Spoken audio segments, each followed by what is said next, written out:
million events happening this week. There's like a million things happening everywhere this week. It's crazy. Like, yeah. Yeah. And like, Corey said, we've been super busy. Everyone's been super busy. And we probably really need this Monday morning chill. So Awesome. welcome everyone. And happy, Thanksgiving if you're stateside. If you're not, I hope you had a good weekend. And we're here today to chit chat with each other and MiggyCrypto. What's up, guys? How's it doing? Yo, it's going, yeah, I man. mean, freaking Miami, man. Like, I'm back home. Things are gonna get crazy this week. We got the freaking Decentral thing going on. Yep. Yeah, so much. There's NFT Basel, DecentralCon, and then Art Basel, and then there's like a million other events. We went to a starter event last night. It was open bar, open food, down in Wynwood, which was pretty cool. And they said that there's another event called like DiFi or something weird like that, like some other thing. Like there's so many things happening, I can't even keep up anymore. But I know we're going to NFT Basel, DecentralCon, and then Art Basel as well. Yeah, I might just have to follow you. I'm gonna be at Decentral for sure. But I think I have to stop in to the NFT Basel one too. I'm just not gonna sleep for another week. Right, I know. That's I stayed out here since Miami Crypto, and so many things have been going on. Like, I've been busy, just the whole time that I've been here. Worked through Thanksgiving, and just recently got set up for some things for the Bros, and also did a couple collection drops with some pretty big studios. So much, and then now we have all these events happening. So like, it's gonna be a monster week, man. But it's gonna be so much fun. I'm excited. Right? Okay, here's we have so much to do. I'm actually set up to do 2 gratitudes this morning. So Jimmy, I don't want to forget that. It's just I honestly, dude, I fucking missed you. Like legitimately, Miggy, you too. But I feel like I haven't seen Jimmy in a million years. Not being able to do this in the morning. It's not okay. Oh my god. Yeah, Greg, you totally should. Fuck was I gonna talk about? I got all verklempt and then lost my train of thought. Okay, so Miggy, I got it back. Does this feel to you like the ass end of a bull run or the start of a bull run? Oh man, this is the start of a legacy, man. Especially right? working with Wax, like just the things that Wax blockchain. They're gonna Wiggum Quigley's gonna be in town. The Wax team's gonna be in town. Ken, I think, is gonna be doing something for their booth at DecentralCon. Awesome. We've been in communication with their team about possibly working more together. Good. And then the announcement from the AMC movies, bro. Spider-Man, like, come on, you're gonna get a Spider-Man NFT on the Wax blockchain. Like, I have to sign up for that today. Oh yeah, me too. Like and talk about a marketing thing too, right? Like suddenly everybody's going over to AMC. Yep. I don't even want to talk about this, but like Anders and a bunch of other people were in the comments underneath that thing. Just to everyone who's in the NFT hater camp, nobody's gonna see this on this show. I just want to the universe. Fuck you. Like the amount of ungodly ignorance that it takes to get super mad on the internet. I was just like, man. I feel a little bit guilty about this, but in my brain, I just call them the poors. Right? They're just excited about being ignorant and impoverished. Yeah. Okay. Well, exactly. Well, that's why I say being poor is not necessarily, about how you live. It's a mindset. It's a mindset that's been, created, and some people really take onto it. They really adhere to that mindset of keeping themselves in a certain position by, being opposed to every new thing or something that comes up, especially if it's progressive in a positive way. Right. Well, this is the thing. There's people that are impoverished that are, those challenges are objective, right? Right. But how you face those challenges is obviously the main ingredient. I was like, every time I, started thinking about this, I think about the Axie Infinity community in the Philippines, where this game is basically completely and totally altering the economic landscape in the Philippines. And those people are just like, are achieving some pretty dramatic things. By playing the game, right? Which of course is like that. I mean, these are all the choices that we get faced with all the time. So it's just it's sort of shocking to see that. One of the other things I noticed over the last few days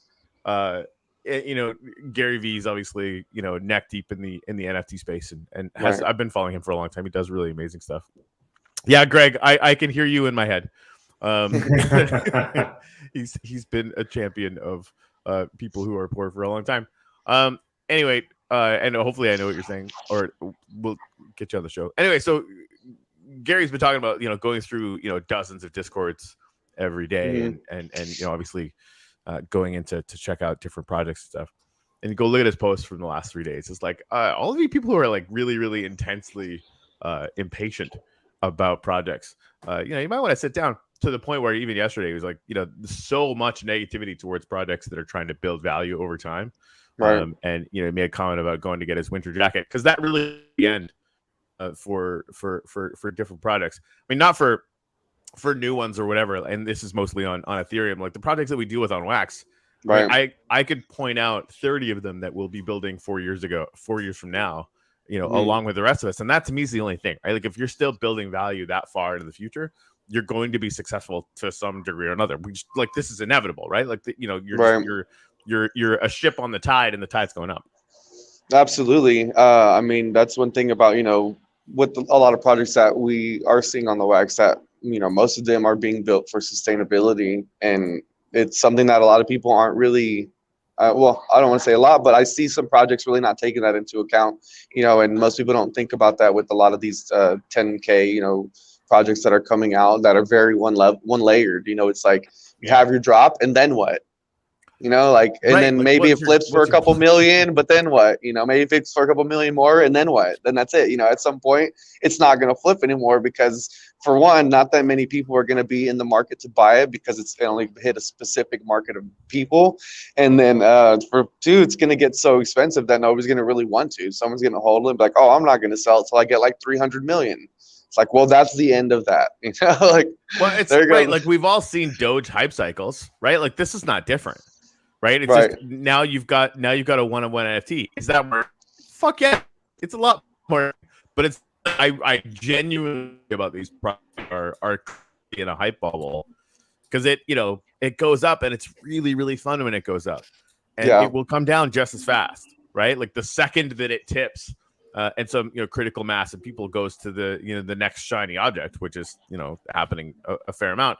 It rolls over. Now, can you remind me, Jimmy? I want to get Hustle on at some point, just because it's been way too long since we talked to that guy. Yeah, but he's doing the Bored Ape stuff and Boring Stone magazine, which is freaking brilliant. And he's by any measure just objectively crushing the fuck out of life. Yeah, and I want to chat with him about how, because he's in that, right? And I'm not in it, so like my opinion about Bored Ape or Punks or any of those things, take it with a giant block of salt, because I don't actually fucking know. Like I'm looking at it from the outside. He's from the inside, experiencing that kind of stuff, and has been, letting me know like it's a cultural thing. Like it's a pretty intense networking, and they do real live events or whatever. So I wonder if that's going to create a kind of stickiness and long-term value that kind of is more resilient than just a normal hype cycle. Well, they and didn't they just feature a Bored Ape in like a major music video as well? Like mainstream culture's starting to pick this stuff up, which is really interesting. They paid Post Malone to pretend he was buying a Bored Ape in the music video, and he owns it. But apparently, they tracked the transactions, and they actually looked in the Etherscan and found that they paid him. They sent him like $700, right under $1 million. Still, like $700,000, yeah. But they got in the music video, Okay. So he's in the video. They pull it up, they show him, he's scanning for it. He clicks the ape, but yeah, that's the first pretty rather large marketing technique, and we're definitely going to see more of that. Yeah, 100%. Yeah, I think there's more clubs coming out, like with the Bored Apes, because they're at least offering the events and parties, and we're seeing more projects start to lean that way. Like with our membership is going to include, having being able to come to events that we're going to host, all around the country. When because you guys were mentioning the not that this is important to me personally, but they stack. So if you guys have a big event coming on, does that mean I've got like 4 invites for the event? Possibly, yeah. I mean, we're gonna tailor it, to our members as best as possible to get them, to incentivize them to see that value. Like, hey, if you're holding this plus ones, whatever it is, like, we'll make it work, man. Like we love it. We love our members, so we'll definitely make that happen. All right, there you go. Playboy apparently has Rabbitaur NFTs. I was not aware of the I like, in retrospect, clearly inevitable. Man, I'm super excited for that Spider-Man NFT. I can't wait. I mean, that just, when that has a profound effect on their bottom line, they're gonna have to, I mean, and especially it's on Wax, so the secondary market, right? So when AMC realizes, wait a minute, we get secondary market on NFTs, or Sony, right? Because that's the thing that like none of these people get yet. They really don't, right? Like that, the giving, and I know Blue's talking to a lot of people in that space for Yoshi drops or whatever, and they're like slowly coming around to understanding it. And Oxymoron's out there going like NFTs, like paying for their freaking tours and shit like that. Secondary market is now, right? And so it's just it's just such a difference, and it's going to be amazing to watch them wake up to that. And this is why I keep going back to like the bull market's supposed to be over in like 2, 3, 4 months, right? It's just like Wax probably won't care. Oh, right? absolutely. The amount of economic activity that's piling in to this blockchain and to many others, but like specifically to our little corner of the blockchain verse or whatever. It feels like it's just starting.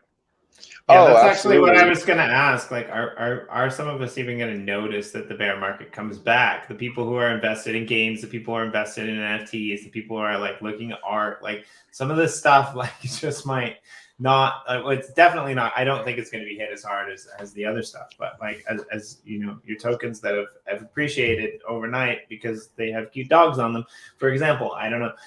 But like, it's going to be really interesting to see this next cycle play out. There's a lot of things at play that weren't here the last one, right? Oh, absolutely. See that people are already getting excited with the sirens outside, and they think big things.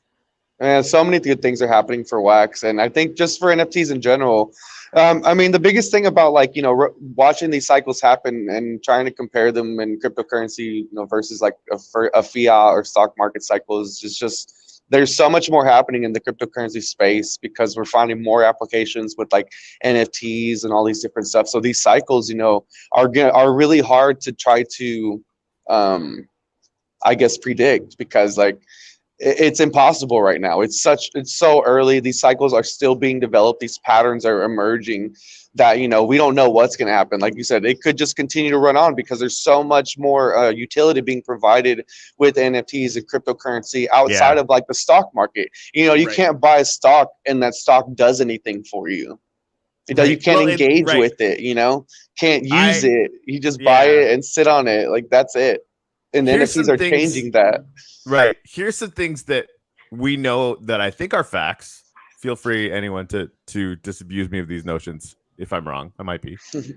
That will speak to 2022.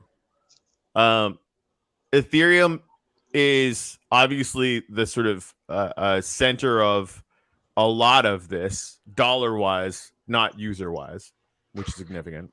Mm-hmm. ETH 2.0 is actually happening right now. The amount of Ethereum that is getting staked in delegated proof of stake deposits right now is going up geometrically, which is going to cause a pretty spike. There's a really, really good probability that Bitcoin is going to get flipped or early next year and become, frankly, as irrelevant as I've been telling everyone it would for 4 years, right? It will be an interesting store of value. Its relevance is going to drop over time quite a bit.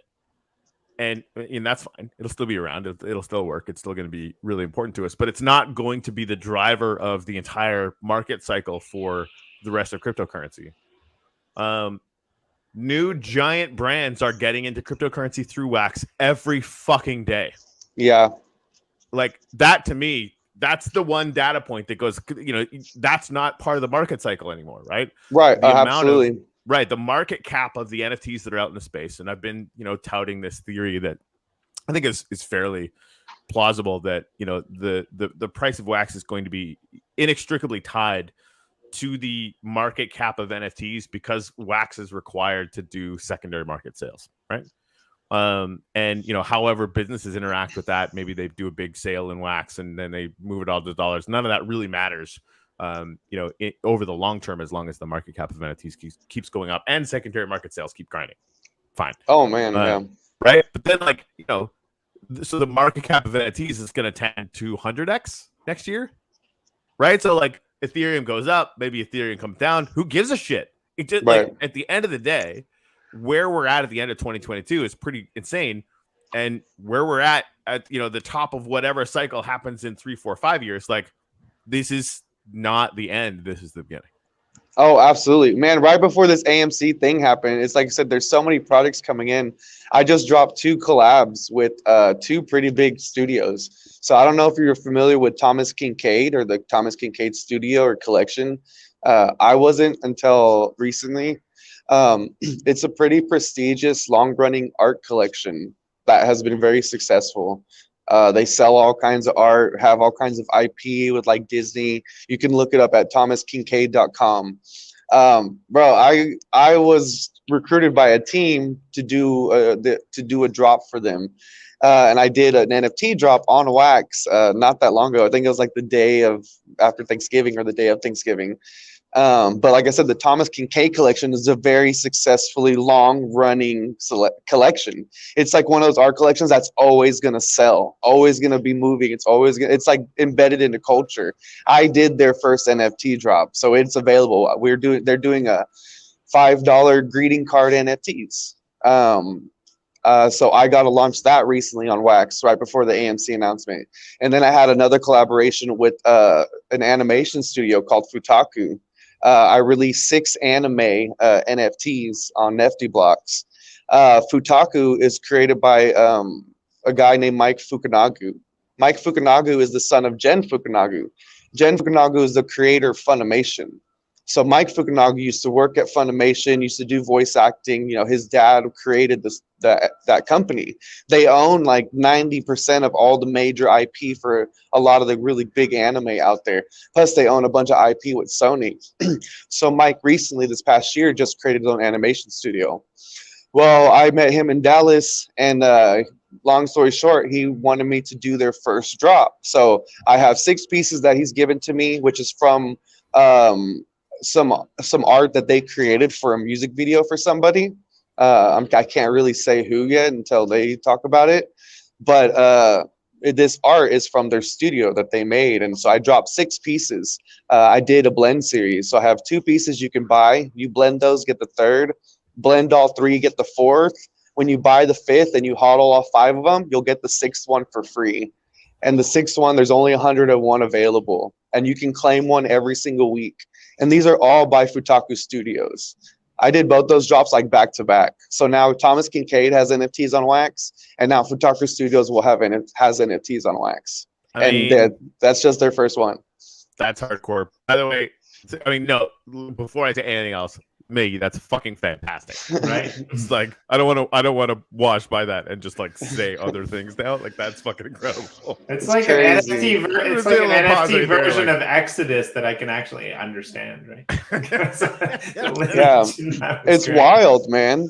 I'm amazing. So happy for that. I'm very lucky and blessed to be in the position to have people seek me out to do these things for them. Yeah, absolutely. And we know they're in good hands. So Nathan McCrory was just on the phone. He's in Miami as well. He wanted to let everybody know that he loves you. We love him. And he's fantastic. Anyway, we should do some gratitudes. I was just looking at the wax price. I'm just gonna say something dumb. December 7th, $1.50. Really? That's you're up in the past ante. I like not it. Fucking around. Yeah, fair enough. The last time there was an event, and really Miggy, you were there, right? The last time there was an event is when it went from 50 cents to $1. Right. A big couple events. New York happened. Yep. Obviously that created a lot of movement, and then this last one, and then it's just a week of insanity down here in Miami, right? And I'll never forget it. We were in that room with MTC, Miss Teen Crypto, doing her little NFT sort of intro kind of talk or whatever. And there was a bunch of people in there. One of them was asking about Ethereum or whatever, and of course, NCC's like, no, Wax is where it's at. This is why everybody doing on Ethereum, great, good for you. A lot of people are making money, but for long term, look, we're all over here on this other thing. And of course, Ken speaks up. Yeah, the largest 3 physical toy manufacturers on the face of the earth have just picked Wax or whatever, right? Just like just casually dropping bombs everywhere, as he does. And this dude was literally the guy who was asking the questions was buying Wax on the spot. He's like, wait a minute, is it Wax P? He's on CoinMarketCap. He's going on Binance. He's literally buying it in the room right there. He's like, wait a minute, what? I mean, how many times have we gone through this, right? Yeah. When people understand what's going on with Wax, they're like, why do I not hold a very large part of it? I'm like, yeah, I felt like that when it was 3 cents, and now it's just, it's just that much more, right? Right. And it's so affordable. No, I think it's gonna get to 10 to 20 bucks like soon. It's like, it's all-time high last time, depending on because you look at some charts, it's still like 4 or 5, and apparently I was talking to Anders, like it didn't actually go that high. That was like a weird quirk. Fine, but it was like 250 to 350. Right. So if the all-time high was 350, it's obviously going to hit that, and then generally 4 to 10x from there is normal for just like a normal cryptocurrency that barely has anything going on. And I don't know. Hey, MTC, I was just bragging about you. Yeah. And by the way, she crushed it. Everyone's shocked. I know. Anyway. No, I think you're completely right. And like you said, with the introduction of all these new companies, like once I can get, this Thomas Kincaid rolling, like they have a very long selection of NFTs or art. And then now we have the announcement with AMC, like that AMC NFT is going to be really sought after, and it's a very limited collection. So there's going to be a lot of people, looking to get that NFT, and they're going to have to, get on Wax and figure out how to get involved in the platform. Like I know we've onboarded so many people in these last several weeks just because of these events, and we're about to like crush it this week because there's going to be probably like 10 times the amount of interaction and engagement we had at the last 2. Like we're about to like just blow this through the roof, and that's why we really encourage all that with the with the membership, like bringing people into our group and having them join us, because then we can onboard them and teach them and all this stuff and really put them in a position so that way on Wax, they can be as successful as possible. And nice. And so like, I know we've onboarded so many people, and like we're about to really crush it, man. I'm so happy to be working on the Wax blockchain and potentially working with William Quigley and the Wax team a little bit more closely, because if we can bro up with them and get their support to sponsor our events, to promote our stuff, and really put us in a position to onboard more people, man, next year we're going to crush it. And like you said, that price of Wax is going to be irrelevant to any, market cycles people might think are going to drop. We don't have to worry about no bears over here, man. Like we're creating sustainable projects and, have more coming into this space than going out, like I'm so stoked. I mean, I've been a pretty intense, bull on Wax for a long time, and now it's just like it's getting a little absurd. Yeah, because it's I mean it, and I keep trying to tell my real brother over and over and over again, like this is what will retire you. This is not a question. Every effort that you put into this is going to be 10x any effort you put into anything else. Period. Probably 100x. Right. And it's hard for people to wrap their heads around it. And the reason we get to be so certain about this is like we've seen the progression, right? Oh yeah. We've all been here for the last year, watching this stuff bootstrap and watching all of this stuff get realized into this sort of initial really strong layer. It has been realized, and then it's just gonna get crazy. I definitely don't want to run past this, but Miggy, this is from Greg. The Thomas Kincaid thing is how you're gonna get a bunch of new older folks in the space. Dude, their Instagram blew up. No, he's right, because it is a very prestigious collection, so it targets a very big market of like millennials or like our grandparents. Basically, that they know that. Did you say millennials and our grandparents in the same fucking? God damn it, Miggy! I meant to say our grandparents, like, but those millennials are so old. I know. No, I didn't mean it like that, but but yeah, so like their Instagram, I posted it, tagged them, they accepted my whatever, and all over 1,000 views within the first day, over 100 likes, but the people that were liking it were of a bit older crowd because they're more familiar, because these are like very homey collections. Like I said, it's a very well-known thing that now that they're emerging to the NFTs, it's like Hallmark, making NFTs basically. Yeah, like that's the equivalent to it. That once the Hallmark makes an NFT, and which a lot of their art is on Hallmark greeting cards. And I made their first NFT, and I am the one who pushed the greeting card NFT. I own the website greetingcardnfts.com. I bought that months ago. Months ago. Nice. Greeting card NFT. That's hardcore, dude. All right, so I've just been like, and I mean, I know there's other blockchains. I know they're going to be doing some really, really interesting things. I do like the amount of infrastructure and ground sort of work that's gone on. I'm excited that I have a small little stack of wax. Let me put it that way. You got a whole universe on wax, man. Well, there's that. I mean, it's not, I may have helped start it, but I think when people realize the gamification properties, because right now people are going to get introduced, see this cool NFT, check out the collectible art, but like the games, once these games really start getting further developed, once more people realize and see things like Uplift and Splinterlands and Hodl Gods, all this stuff that we're doing, all these new games emerging, like that's really going to blow it up even more, man. Like it's going to be crazy. They're supposed to be releasing on the 30th. I wailed hard into that shit.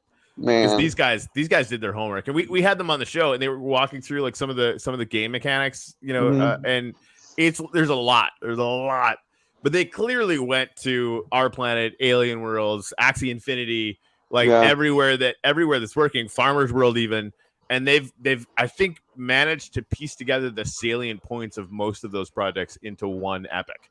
And they have a massive community too. Yeah, it's huge. I mean, there's clearly these games tend to go in cycles as well, right now anyway. And I think they're going to keep cycling as attention goes around and around and around.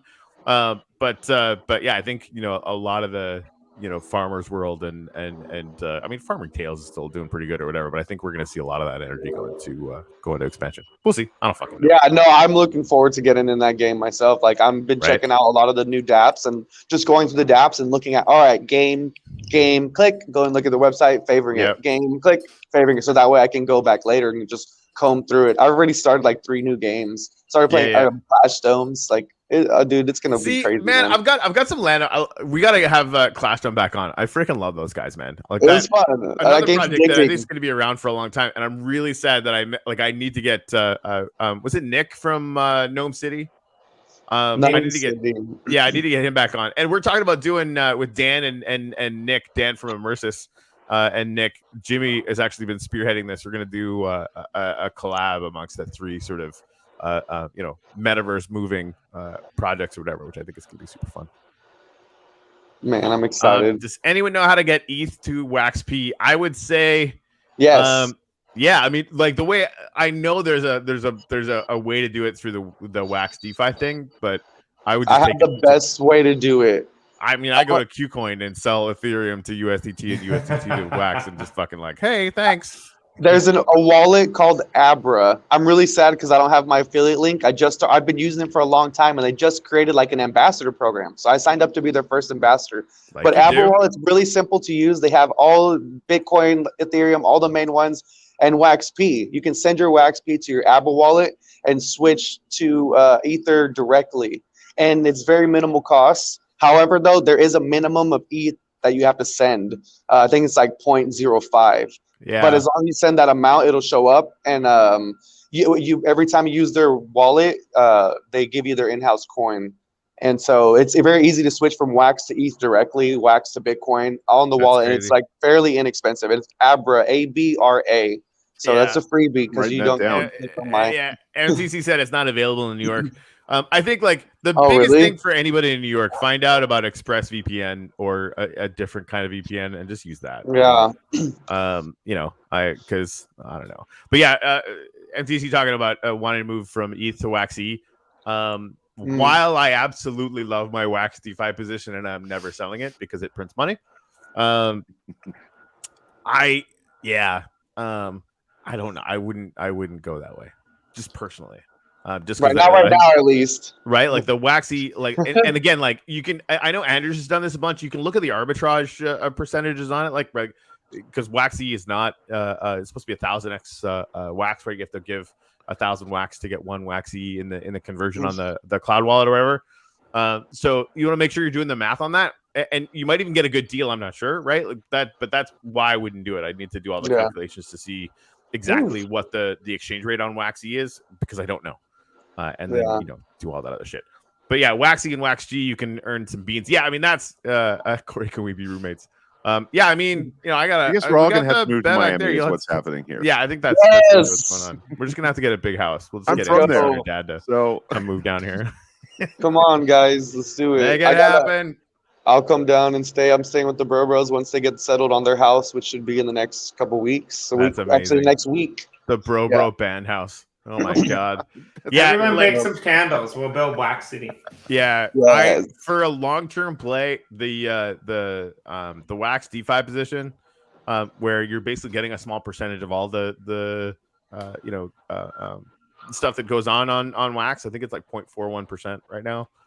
Gets split up into everyone. Like I don't even like telling people about this, but because it's too good. And like last month, we had a banner month for Wax NFT sales, right? Like.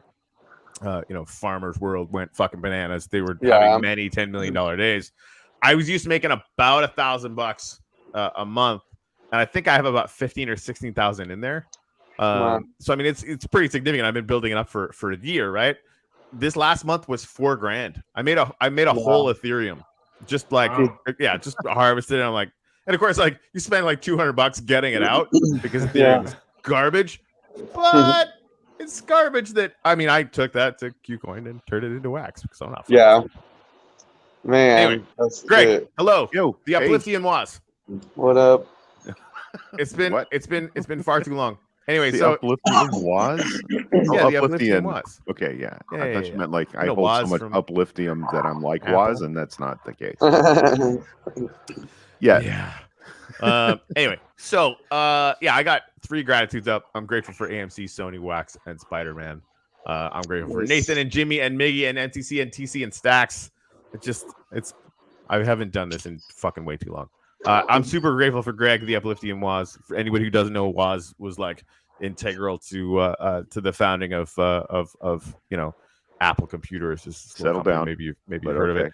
Well, I mean, this entire server started because you wouldn't fucking leave it alone. So, Corey, we're gonna do shit in Minecraft. I'm like, all right, fucking fine. And now here we are. So, and then I get booted because I wasn't doing enough. Yeah, that happens. Those uplift people are, you can't just stand around. No, you gotta do shit. You can't AFK in the uplift world anymore. Not anymore. That's over. Yep. All right, so Jimmy, what are you grateful for this morning? I'm grateful for, this is a weird one, but I had a really interesting weekend and it taught me something, and I'm grateful for gratitude, actually.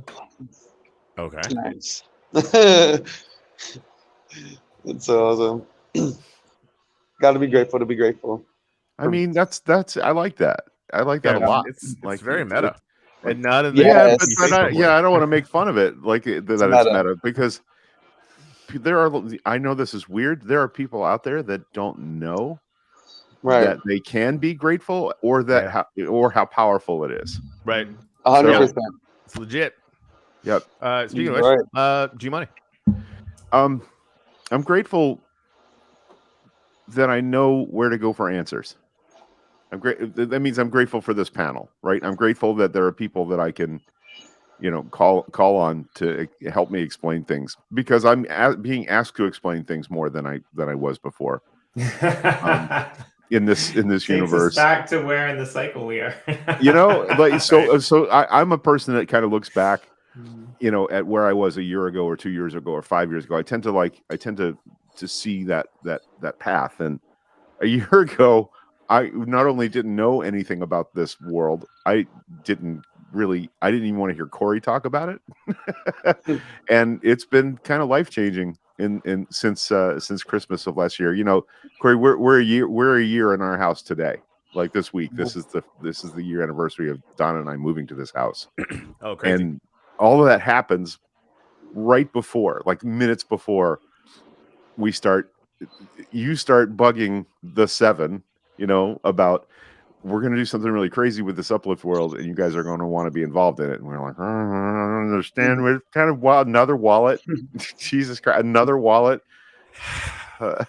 And it's been a pretty interesting year. So when Miggy was talking earlier about this is why I wanted to come on. Like when Miggy was talking earlier about where this space has gone this year, and Corey's thing about the pores. I am I am in fact a person that doesn't have a lot of wealth, right? And this has been an incredible tool for me this year personally. Like this whole being here and being able to ask questions and get my questions answered has made it possible for, I'm not going to say that I'm suddenly, rolling in with diamond hands. I'm not, but I spent real money in the real world this year on things that I needed that came from this space, from the wax, from my wax wallet and from the uplift.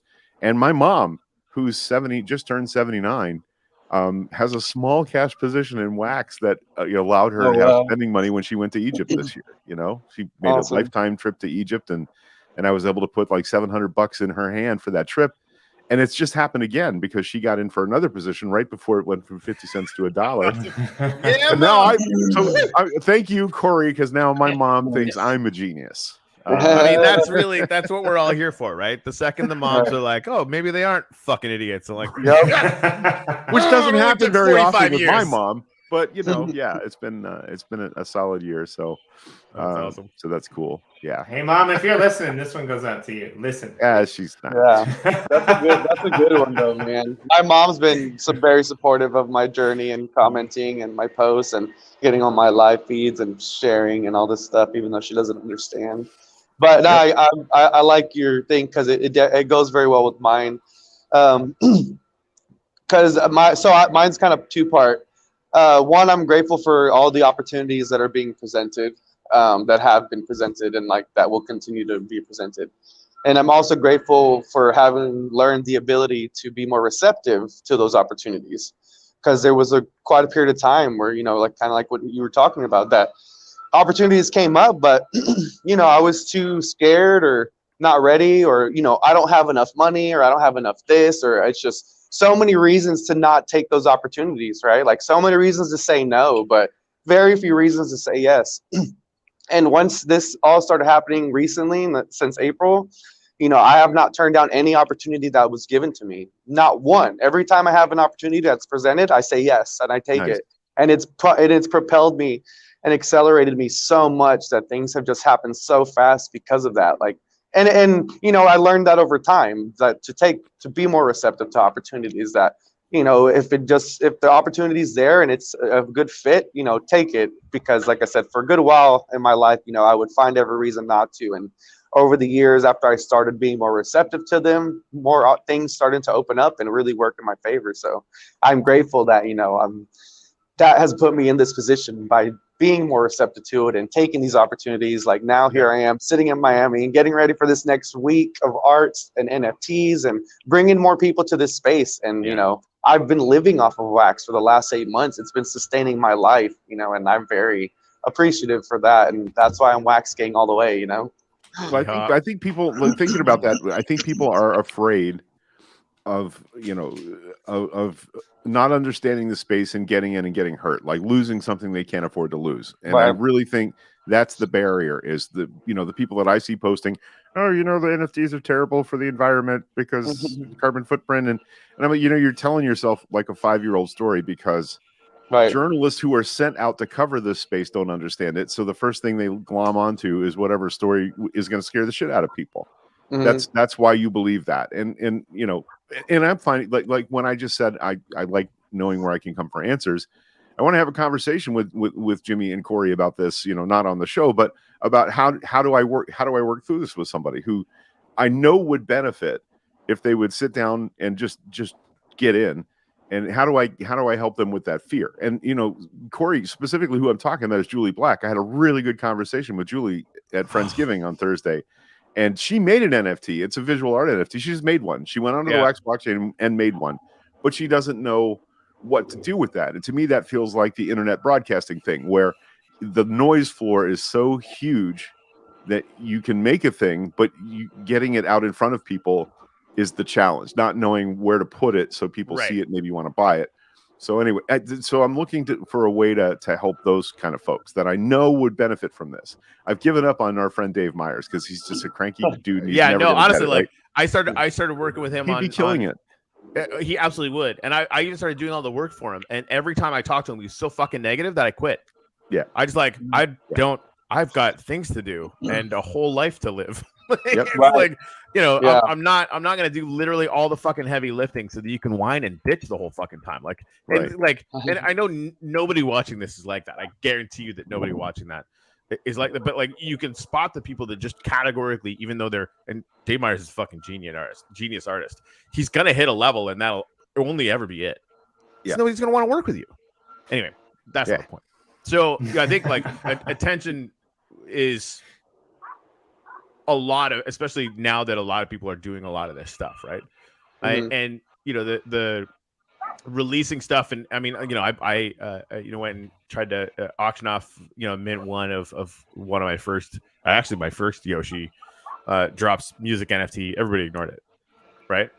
So I mean, I'm not immune to this by any stretch of the imagination. Right. So now, granted, they went and sold it off the actual platform and sold out in a few seconds. So like 5 minutes, right? So that's the thing, is getting above that noise floor, right? And so like I've been talking to Kyle about, you know, doing this whole Real Bros NFTs thing or whatever, because I've got like an alarming amount of NFTs, and you know, and I'm gonna work on, you know, ways to get those out into you know, the population, as it were. And it always ends up coming around to attention, right? And watch what Ken does. Like, Ken gives shit away constantly. Yeah. And that's the way, right? Like, you need a community around what you're doing. Otherwise, nobody's going to care or know or have, you know, any sort of, they're just not going to be invested in it, right? Right. Well, one of the people at the table with Julie and Dave the other day was an older fellow in my town named Bob Langford, who was an engineer on Leonard Skinner's second Helping album. So he's a music industry guy, and well, he's retired now. But when I went through the thing about secondary market value, where, you know, you create an album and it gets put on the market and you get a tiny little number of pennies anytime one unit of that album sells. But that's it. You know, if you find it at a garage sale 20 years from now and somebody pays $1 for it, you're not getting anything from that. But in the NFT space, you're going to get paid every time that track NFT resells for it. And they were like, I could see what was turning in their heads was, well, this makes artists much more powerful than they've ever been in the music space. Implements that like one NFT, multiple people get paid thing. Because that's well, they already have. Right? That's already out there. I know it's out there, but nobody's using it, right? Like, I know. You still have to ask. I need collaborators. Work with me, and I'll split the pay with you. Like, dude, let's do it. I don't have any secondary market stuff coming in right now that I'm aware of. So I mean, let's do it. I don't like. I'll fucking play some guitar right now. I'm not scared. I've been maybe we just need to hire somebody to do NFTs for the show, because like we suck. There should be NFTs for the show. Don't have time for it, exactly. That's exactly it. And they like, I love Miggy, what you were saying about, like, you know, say yes to literally everything. It's something that Tim Ferriss said for a long time while Greg was sleeping, because he can't listen to Tim Ferriss because he passes out, which is fucking weird. Well, he's boring. What can I tell you? Sorry, it's been so long since, like, that's one of probably a good 20 inside jokes from our podcasting career. That's like a 20x 5-year-old joke. Anyway, he always said, say yes to literally everything you possibly can until you have to say no. Yeah, I'm now at the point where I have to start saying no, or I will literally lose my goddamn mind. Like I've been there for like the last few weeks, and it's nuts because like we're doing so much stuff, and there's things that have hit the back burner, like this NFT thing for the shows that we've been wanting to do for like 2 or 3 months. We just don't have time. So it's I'm with you there, right? And I mean, talk about gratitude, right? Like, I am intensely grateful that I'm at that point where I'm literally like 120% of my brain power and emotional power and life energy is getting used every day. I feel that. And I wanted that to accomplish some of the things I want to accomplish in this life. It's crazy. Yeah, it is. It is. And like, I'm in that position myself. Like, I'm switching gears to where I'm having to say no to being able to do projects, on my free time or without any pay, because I've already committed so much time to projects like that now I can only take on projects, who are willing to pay, because I have to live too. And being paid also gives me the opportunity to provide back to my community. Like if I get paid, I can do free NFTs, because then I don't need to make any money off those, because I'm getting paid by somebody to do other stuff. So and that's I don't have to worry about that's got it, right? I was trying to explain to my brother, like I worked for free in crypto and blockchain for 4 years. Right, I volunteered for any project that would have me. Collaborated in any way, shape, or form that I possibly could, and dragged all his friends into them. Right, dragged all my friends behind me, and got to that point where I'm in that same boat. Right? You make yourself invaluable to the point where your time actually has inherent objective value. And then don't worry about pricing your stuff, because you won't have a choice. Right? You're gonna have to figure that stuff out.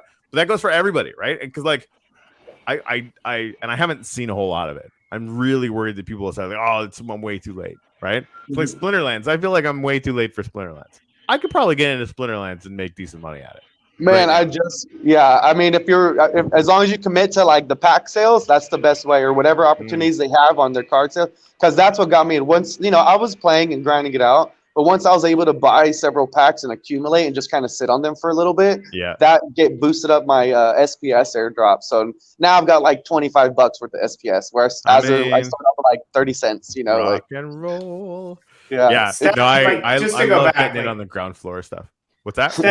Just to go back, step 1, say yes to every opportunity. Step 2, take the opportunity to say no to shit that you don't have time for, right? Get to the point where you have to go, right? I like the idea of Splinterlands. Like I see Ken and MTC, sometimes they're talking about it on their channel, on their show, and it's really cool, but I don't have time for it. And I know that if I try to do it, I'm going to lose it. So you get to the point where you kind of have to allocate yourself to different things, right? When it's really hard, it's really difficult. I'm just happy that I can see people that are my friends that are doing really well in these things until I get to the point where I do have time, right? And so it's just really cool that we get to do this show, we get to meet people like you, right?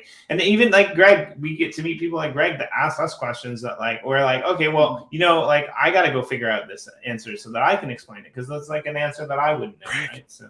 Right. Coffee cheers in the corner. But that's what these talks are important, because people can watch and listen in and hear things that they may not have even thought of or considered, or maybe they didn't even know they needed to ask the question. But the last time I had Corey. Oh, sorry. No, go ahead, Greg. Sorry. No, dude, it's your show. No, I was just gonna say, people can learn from all other people in all different walks. If you're in this space, you're still learning. No matter who I've met in this space, no matter how famous they are, no matter how long they've been doing it, they're always still learning from other people. Well, the last time I had Corey on my back porch, watching his work rate was, first of all, that's phenomenal.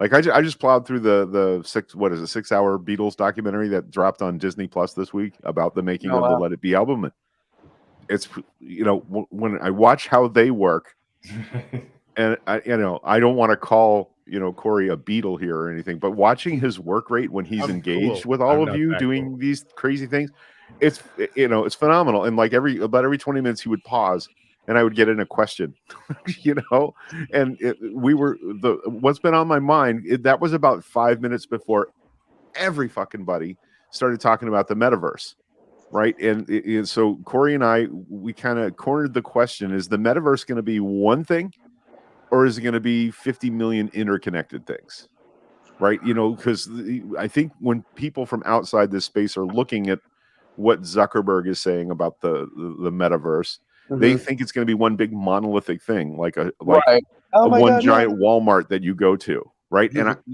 that's not how the internet happened, right? It was 50 little nodes that you could hop from surfing. The idea of surfing, that's where it came from. You could go from one node to another, and so that was my question to Corey. Well, do you think it looks like one big thing, or do you think it looks like a bunch of little connected spaces that you can wander freely through? So Corey, where are you on that? What do you think, man? Q Ben still and Nolan Wilson standing on desk beating computer with bone. I mean, this is a really noble answer. If everybody connected to Metaverse creates a standard like TCP/IP that allows people to plug into the larger network, then it will be a larger network. And then eventually Facebook will end up buying it all, right? So like this will always end up in one player's hands, unless there is some incentive or barrier that forces everyone to stay decentralized, which is, definitely possible, and that would be the best of all possible worlds, right? So yeah, I mean that impetus, the economic impetus for large companies to buy up all that attention over time is not going to go away. And I think that the biggest hope for us is that we get together and create or adopt those standards that and blockchain might actually just be that, for the record, like that it already might be that thing that is creating enough of an impetus to say decentralized that it can't. And the other thing that oddly enough in this moment I'm realizing might end up being good, like Facebook can't get into this regulatory gray area the way that we can. Like they just literally can't take that risk.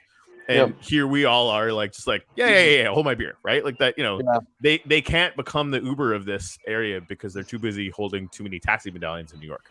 Right. Yeah, well, so 100%. So when I think about the early days of the Wild West days of the internet, when you could go to rotten.com and look at dead bodies, right? Like that's what, man, I managed to forget all about that. God damn it. I'm sorry, but it's important because there was a moment where you, the end user, could look up anything you wanted on the internet without some sort of framework around you trying to keep you safe from the content you were looking for. Right. And I understand the need for that. But what I was going to say was the last time, the reason that was allowed to happen, or that happened, was because the government just said, here's this big play space. Go fill it with rotten.com or Style Project or whatever it was you were going to fill it with. And over time that's eroded, right? That's kind of gone away. You can still find that stuff, but it's probably controlled by some large media company. So the question is, that was one of those things where people in this space don't like to hear this, but government made a big thing possible and just stepped back from it and let us fill it up with whatever, we, the internet users, decided we wanted in there. Yep. So I don't ever see that happening again. I don't see, especially the my government making the decision, let's open up this metaverse space to everybody, because somebody's kids are going to be in there with VR goggles and they're going to hear about it from their constituents. So I'm looking forward to the idea that there's, we were kind of half joking about Crypto City earlier, but maybe there's a country somewhere that is willing to take that risk. Oh, that's happening now. Greg, that's happening right several now. countries actually that have been doing that. Right. Like Malta right now is basically saying, if you're a blockchain crypto company, come here and you get to do whatever the fuck you want. Right. Portugal's starting to do the same thing. So and El Salvador is establishing a blockchain-based city. Estonia right there. I there. think They're basically, the guy from El Salvador too, the ball cap wearing president dude, was even saying like the dollar's kind of had its day, right? And so like, we're sorry, but not that sorry. And really, like, for a third world country or developing nation that, has been under the thumb of U.S. economic basically law and control by using the dollar, suddenly they're like, wait a minute, and they're doing Bitcoin now, but it's gonna, like Bitcoin's a gateway drug as far as I'm concerned. Like they're gonna end up, realizing the economic benefit of being at the leading edge of something that is going to be potentially bigger than the internet because of the way this stuff all works, right? It's like fintech and the internet and value all wrapped up into one, and it's in a way that is anti-fragile and really can't be stopped. That's really like, and I talk to people that are really close to Wall Street that are like, oh, the U.S. government can control this anytime they want. Why haven't they done it? Right. They And the only thing they can control, and they've admitted this, is the off ramps and the on ramps, right? They can control the banks. They can't control anything else. Well, cool. I can still send something to Miggy to buy an NFT, right? That NFT can mean whatever it is that we want it to mean. So what have they really stopped? Yeah. Right. And so like, and I think the smarter people in government have realized this, which is why like they paid lip service to to regulating everything. But if you watch, like, there's no rubber hitting the road. No, Not 100%. really, unless you're literally a scam, because they've actually broken up some scams. Good for them. Yeah. Right? But that's really it. Well, and the reality of the situation is, like, any community anywhere, like any town anywhere, could just say, "Look, we're not going to use money anymore. We're not going to use it anymore. We're just going to use seashells." Like in this town, you can only get shit with seashells, right? Yep. Like you buy it on the road in, you buy it on the Yes. road out. We're not going to use it, right? Like, and they could potentially do that, right? Like, it's that belief, and so they'll have a when you USD get to the- seashell shop to trade that currency over. Like, give us your USD, we'll give you seashells. and You've therefore never it tried will be, you know, the airport at the kiosk only where you entrance trade to the your, town selling seashells by the seashore. Yeah, but that's the mayor of 100% right. Tampa. The mayor of Tampa, Florida, decided Mayor of Tampa, Florida, decided last month that they will take cryptocurrency for their salary. Yeah, Miami's doing the same thing. Yeah. Yeah. You know, I mean, I'm seeing that happen all over the place. In you know, and Miami's not a small town. No, You know, Celebrities when they had to buy athletes are back the doing it. 600 Tom Brady touchdown ball from that guy in the crowd that one of the receivers gave it to, guess what he got? He got a Bitcoin plus a bunch of other stuff, but he got a Bitcoin. You know, I think that's just been crazy. I mean, and that's what it is. It's about that consensus. You know, having the ability to operate on a system that is basically not governed by any entity. You know, when you're using blockchain technology and you're, you know, basically running everything through system algorithms, like, you know, nobody is above math. You know what I mean? Like, it's the basis for all creation, you know, and in its entirety, you know, it's all very algorithmic. Everything is based off equations. And so when you create systems based off that, combine that with AI technology in a very basic way that, hey, if these equations don't equate, they don't execute. And that's it. There's no way to force feed them. They just have to either equate. Both sides of the equal sign have to be the same. And if they're not, it just does not work. And so having the blockchain and that ability of verification and transparency, you know, is just a whole nother level of operation that it just requires a little bit of consensus. Two people have to agree, you know, that, hey, I'll pay you this for that. And you you both believe that those things have that value. And that's really like, I've been yakking about that stuff since the Shipple days, right? Like exploring what does this actually mean for us to you know, invent something of value, and then as a tribe, you know, use that, right? I mean, it increase its value. Yeah, right. That escalated. We set the market value like that. One day I just got pissed off at people asking me for Shipple and said, "Well, go donate some money to your local shelter, and I'll give you some Shipple," and it worked. It was like I didn't even understand what I was doing in that moment. I was just tired of people asking me for Shipple. Like, that's really like that ability to experiment and iterate in this space to me is everything, right? Yeah, we are under no obligation to succeed. We are only under the obligation to try a bunch of cool shit, right? And now we're learn from it if it doesn't work. 100%. Now we're taking like First Amendment of Cryptoville. Well, when Corey was just talking about try fun shit. Yeah, when Corey was just talking about on-ramps and off-ramps, right?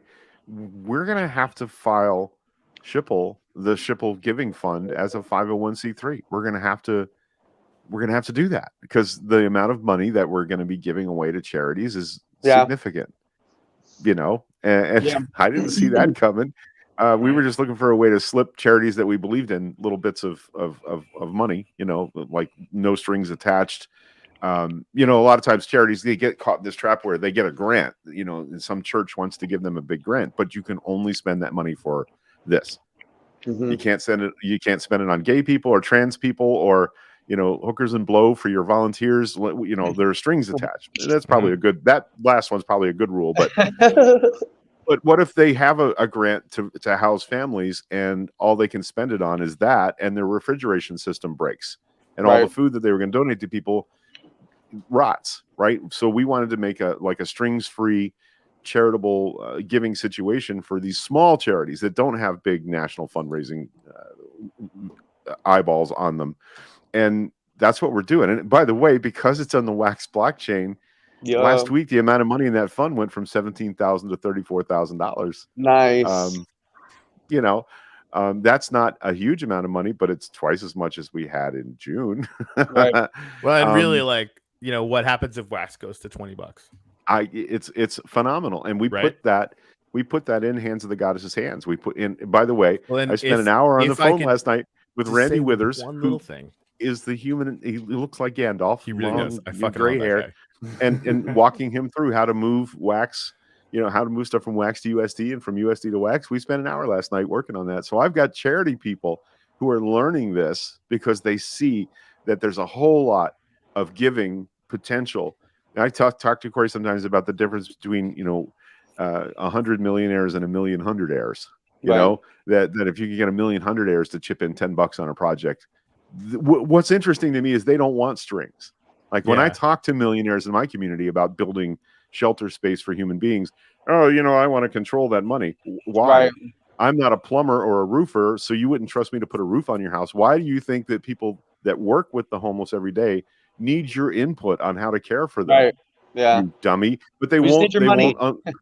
Right. And so I think it's much more likely that people, who aren't risking as much, if I can find 1,000 of those to give to a project, instead of one guy who wants to control the whole thing, because guess how he amassed a fortune was by controlling every aspect of the financing. It's what they know. All right. Yeah. I just want to put something in your head. Mine?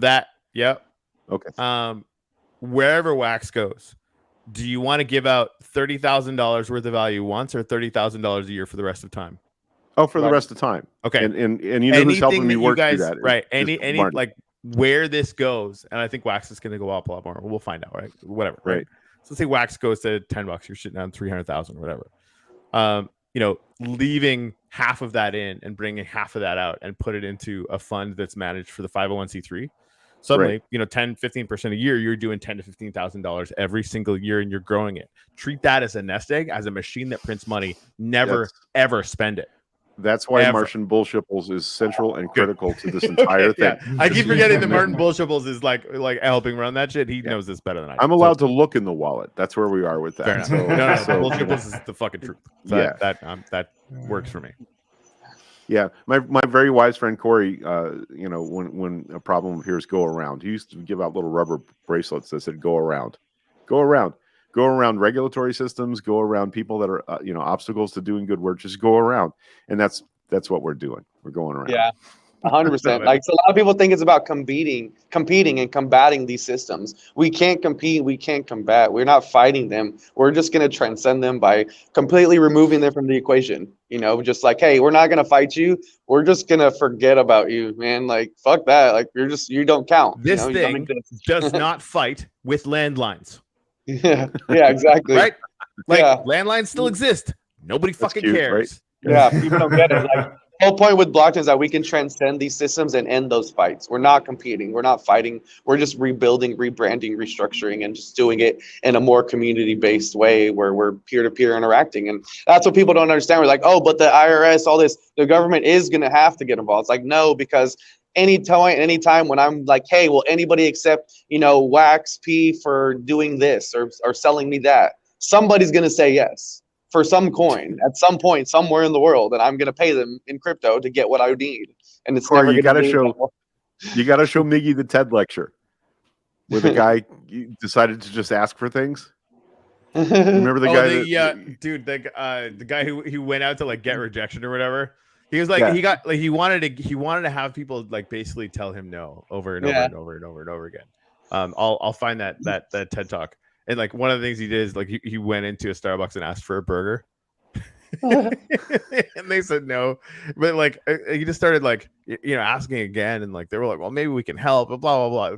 There's this really interesting thing about just desensitizing yourself to rejection. One of the things he went into a donut shop and said, hey, can you guys make me a bunch of donuts that look like the Olympic rings? Just like expecting them to tell him to go fuck himself. And instead they went and did it. They're like, why? Let's try. Yeah. Well, this reminds me of Miggy, this reminds me of the thing, will you take wax for that? Will you take wax for that? Will you take wax for that? Eventually you're going to find people that will, right? They'll pay you in wax. Everyone needs to prepare for the fact that sooner or later the IRS is going to be like start reading blockchains. Just get used to that idea. Right, the whole idea that this is going to live in a gray area for the rest of the time is not the fucking truth. It's just not. Yeah. Right. 6 months ago, we're all going to be fucking loaded anyway, and it's not going to matter. Like I'm going to go up to a ticket window and go, when I figure out how to do Theater, can I pay you crypto for my ticket to see the Spider-Man movie? 100%. What the fuck is crypto? And now they're going to back up. Yeah, absolutely. And it's crazy the fact that like, okay, you want an advanced ticket, that's fine, but now you have to make a crypto wallet. Like basically. Well, and really, like it's like that's it's the Wax Cloud wallet. It's like, oh, I can sign up for that as easily as I would sign up for any of the other 50 apps that I'm on, right? Like it's not You different. can probably sign up for that easier than you signed up for your, registration to be able to buy the ticket online in the first place. Yeah, Exactly. Sure. And then you won't have to do it again because you get to sign in with your wallet. Right. Yeah. Yeah. And using Google's 2FA, like it's pretty damn safe, pretty secure. That Right. you can log in and that 2FA hits every time somebody logs into Wax Cloud.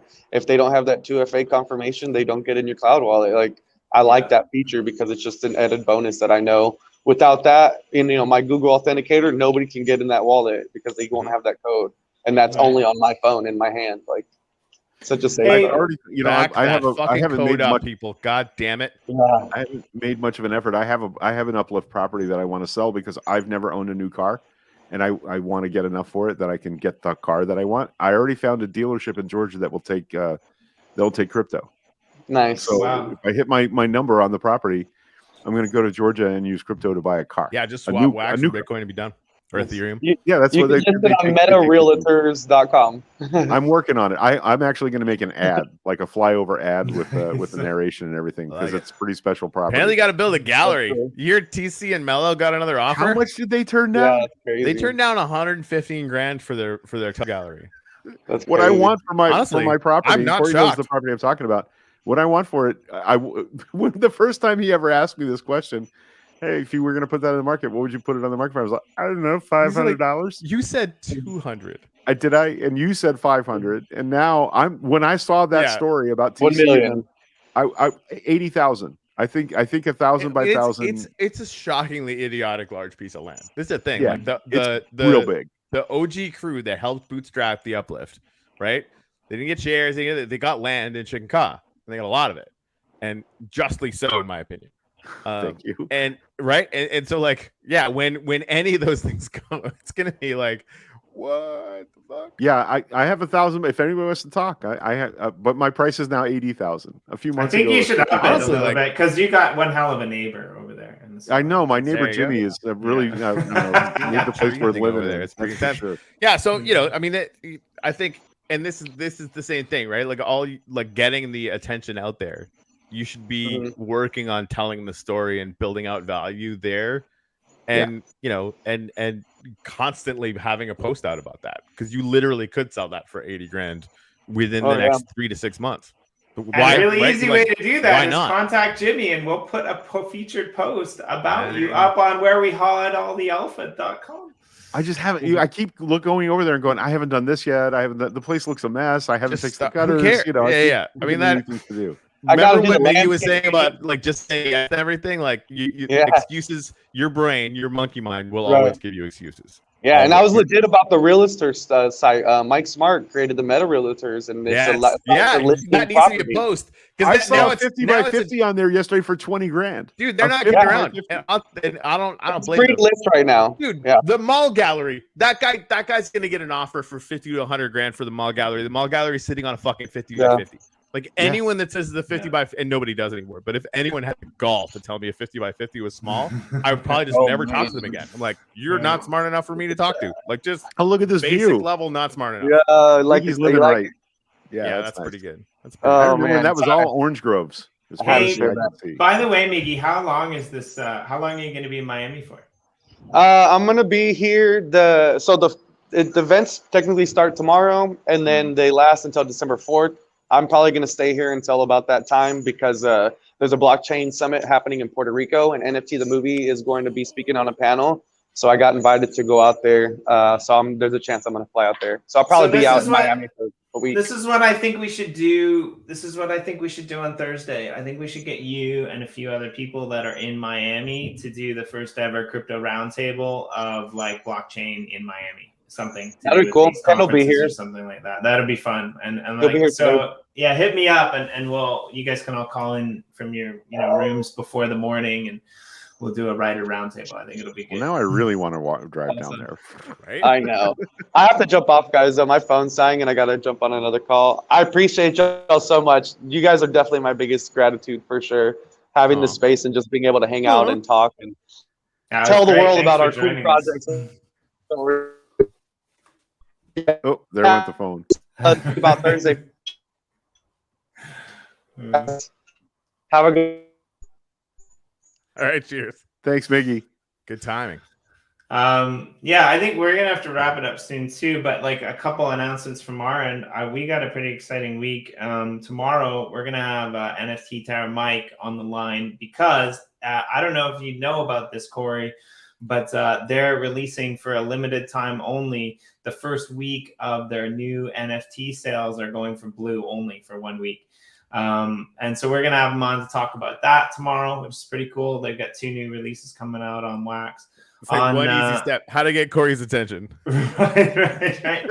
And so that'll be really good. And on Wednesday, we're going to have Bywire, Michael O'Sullivan from Bywire, which is a new kind of crypto publication. And on Friday, Rick Courier's actually doing something with charities, with a new kind of project that he's spearheading, working on. So we're going to have him on to talk about that for NFT Game Day. Cool. Because he's dealing with charities and NFTs. So that's pretty Love cool. it. Also, a couple more announcements. If you haven't checked it out, go over to the Drop Bears tree diving plot, which is just next to the Generate EOS plot. They've created an advent calendar, which is going to open up every single day. There's going to be a QR code that you can scan and get NFTs. And the NFTs are like, they're flipping awesome. Like they're hilarious. There's one Drop Bear sitting in a sauna with a creeper, for example. They're pretty good. Like there's some really good ones. Yeah, super exciting. I think that's all the announcements I have for now. But yeah. Right on. Hey, don't forget every Friday night in Shipletopia in the Ka in Chicken Ka, there's a rave. The rave cave is up and running at Shipletopia, and there's a live DJ or a band that's performing in a Minecraft world, and you can go and you can bounce up and down and jump off platforms just like in Ready Player One. Right. You know, this is the genius of Martian Bullshipples, and we're super super proud and excited that you have to go through Chicken Ka to get there. It's I like the way that worked out. So that was the plan. Well, and another shout and out that's too, rolling like you money. guys every Sunday night, you guys are meeting in Chicken Ka and you're walking over to do the gratitudes as well. Maybe you want to shout that out while you're that's 11 a.m. Eastern time on Sunday mornings here in the U.S. Meet at the transport hub in Chicken Ka, and there's a marked path now and everything that takes you to the cathedral that we built to pick up the torch of the gratitude. Basically what Corey and Jimmy do every morning, which is post gratitudes on a wall, and usually there are some members of our little inner circle that talk a little bit about about what's going on in their week. And Corey and I were there every weekend for a year and a half, and we're now both taking some time off from that. So Jen and Yuri and Bob Benson are the three, and Sue, of course, are the primary movers of keeping the gratitude ceremony going. So if you want to, I see IAM's posts all the time on Twitter about that. Yeah, we get a lot of folks that we didn't expect that are now. Yeah, he and Sue have become buddies. They're like they're in game all the time together. Great. So yeah, and like I saw the post from yesterday, which was really cool. Like Sue's post basically said, come join us and have an empty inventory. So whatever that means, but it might be something you want to check out. If people are inviting you into the metaverse with an empty inventory, that's probably no mistake. That's awesome. Somebody was rolling through there, just throwing golden apples to everybody yesterday, which are really useful as a food item in a survival world. So there's just a ton going on, and it all started because Corey and I wanted to be idiots on the internet and play a game and talk politics. That's how. Yep. Honestly, like you weren't here at that point, but I am honestly grateful for you, Greg, because there's a chain of events that like goes through you that led me to be able to do this with Corey. So definitely, it's weird.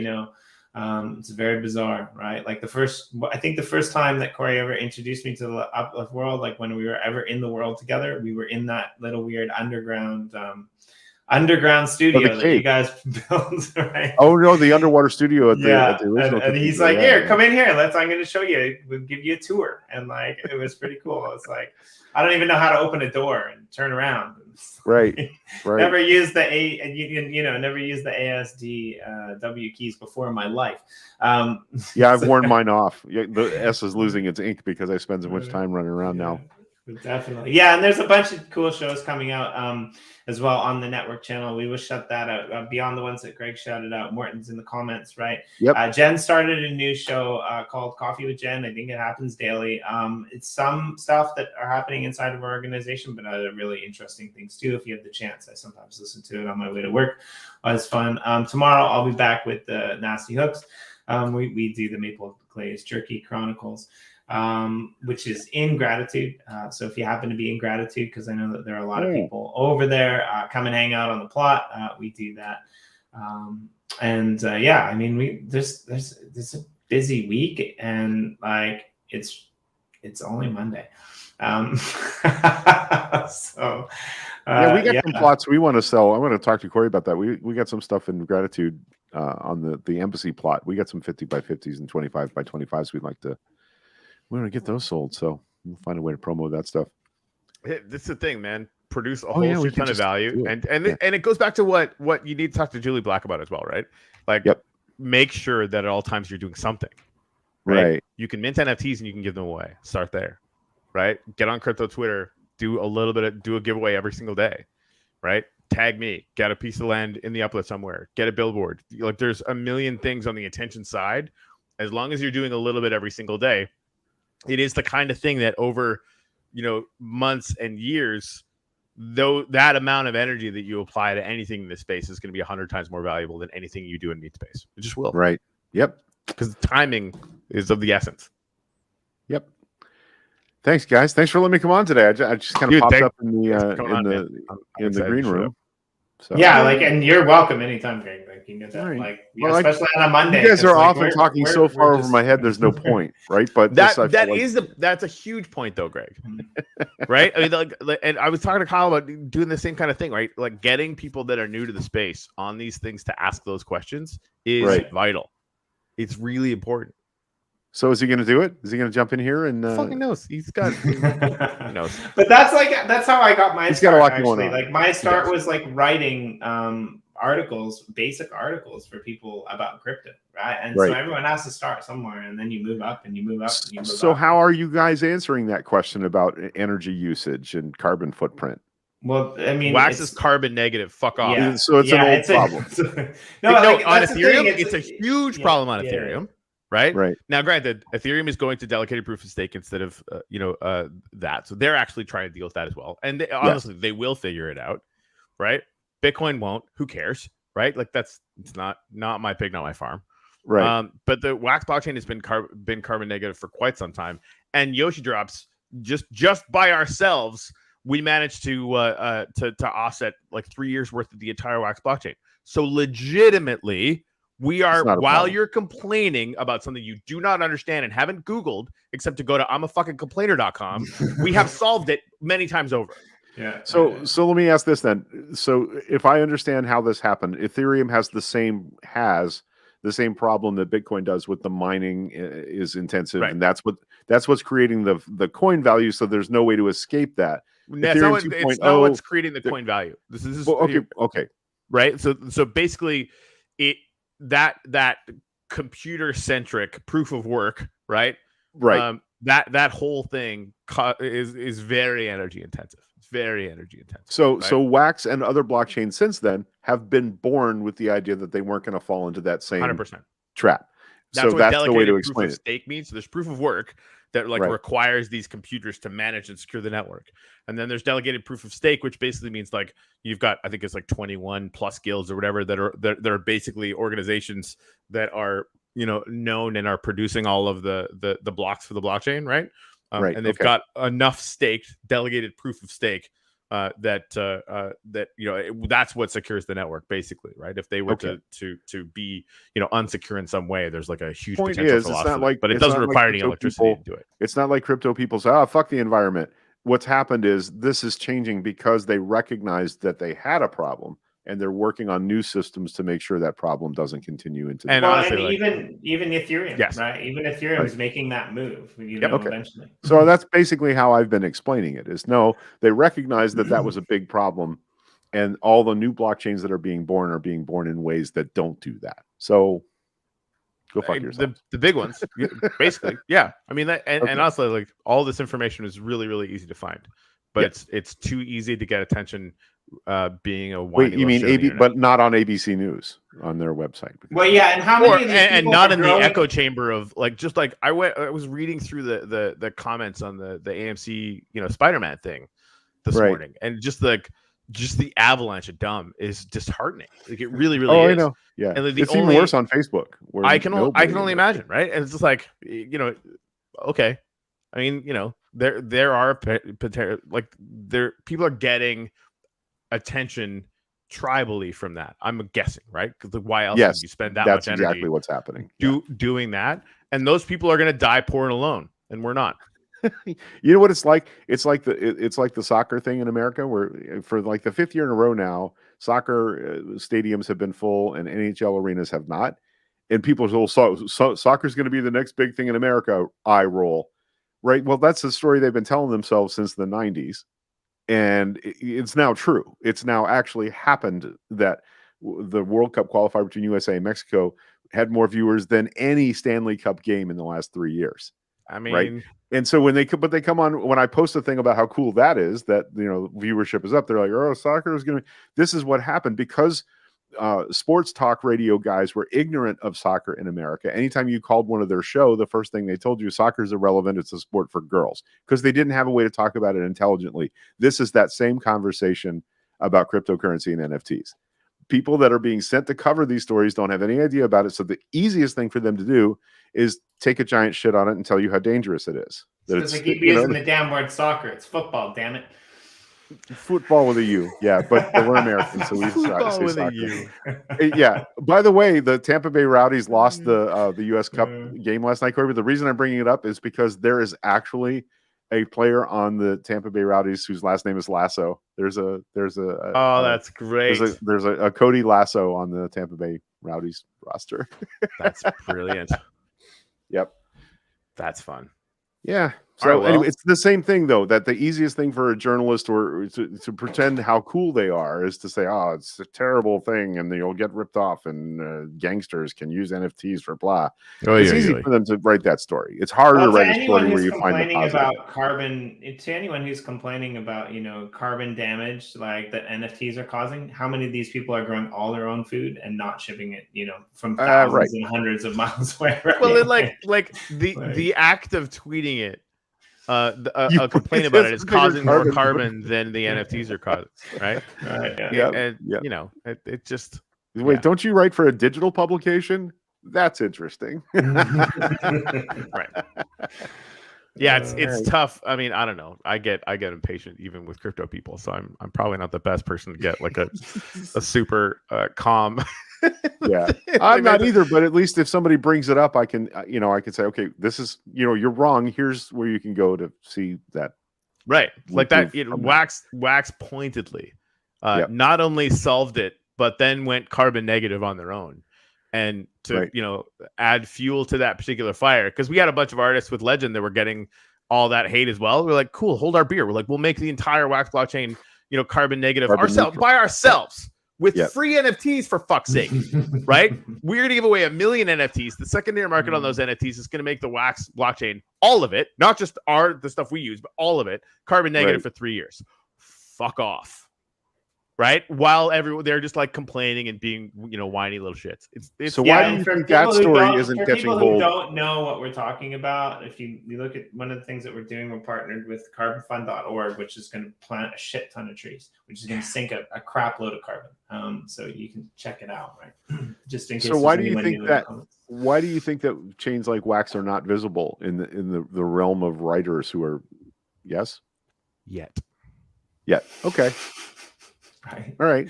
I mean, that honestly, all trading is about asymmetrical information, right? The same thing where all the brands are coming into Wax, and like the first exposure I had to Wax, like doing the NFT with Blue and starting to research or whatever, suddenly I have some Wax that I still have not sold from back then because I'm not crazy. Like that, like that disparity was really obvious to me. Now everyone's over here. This disparity is still fucking obvious because you know how many brands have come in since then? A bunch of them. You know how many brands there are left? Most of them, right? So like we still got a long way to go. And like even the people that were chasing the tops in Ethereum and everybody's going over there, they're making money. That's great, right? Wax will hit $50 someday. Right. It's 75 cents. Right now, that's when Coin Market Cap and CoinDesk and there's going to be so much freaking capital sloshing around that it will be unavoidable. And I'm now convinced that these people will ignore Wax until it is unavoidable for them to do otherwise. Right.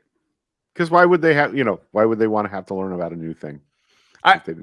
Journalists, weird. And the stories are starting to come up, but I seriously think that's what it is. Like, people have been ignoring it for so long. And like the Ethereum people, even, some that started on Wax and are over there, like, look down their noses at Wax. Have fun with that, right? However, like Ethereum's probably going to 3x.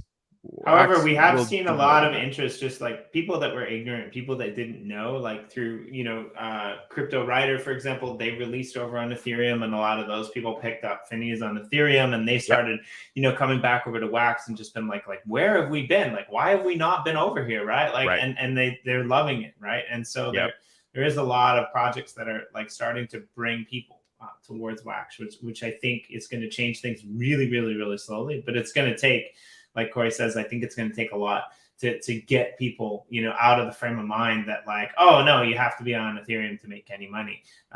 Well, I mean, depending upon what you're doing as an artist or, releasing as a project, you're not going to make money. You're going to lose money because it's ridiculous to pay the fees to launch it, right? Right. Like, and then there's the vast majority of projects on Ethereum are not going to make anything at all.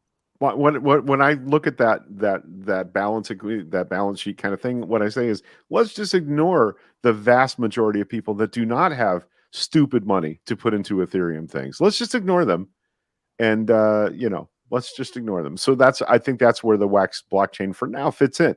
Is people that only have $10 to invest, not $10,000 to invest. Right? You get in for microtransactions, and look where this is. There's look where I am. Millions of real people that are on Wax and are coming to Wax, right? Yep. There's around 25,000 people that are doing all of the buying and selling on Ethereum. Yeah, it's exceedingly tiny number of human beings. Now that's people that are all going to get their heads lopped off when the revolution comes. So I mean, honestly, sooner or later, the buying frenzy will hit a top, and those numbers will come down just as fast as they went up. I guarantee it. Yep. All right. I mean, what I'm interested to see is like, I'm really interested to see what happens when those floodgates open, and all of the artists that have been over here on Wax that have been, pouring their heart into their designs, pouring their heart into their NFTs. You're going to see those. I think you're going to see a lot of those go through the roof, right? Yep. Because they've been here. And there's a reason why, like, if you list an NFT for Blue, I'm going to buy it. Mm-hmm. Like, that's just a thing that's real. I mean, actually list my. Like, I think you'd have to list it as a pack because I think they're only doing the pack drops. But I mean, that would be hard to do because you can do a pack and put another NFT in it. Right. I mean, that's a thing that people will start doing. Right. Yeah, NFT's so smart. I freaking love those guys.